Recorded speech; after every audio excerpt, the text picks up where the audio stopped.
Magandang araw mga boss ka-idol. Dito na naman tayo sa ating gulayan nito.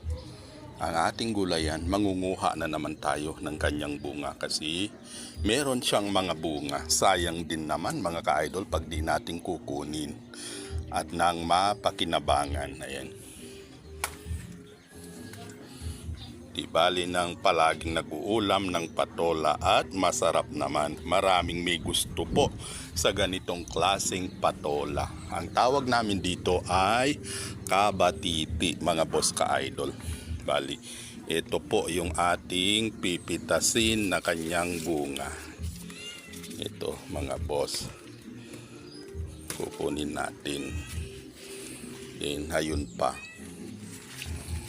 Ito. Meron tayong dalawang makukuha dito mga boss. Ayan.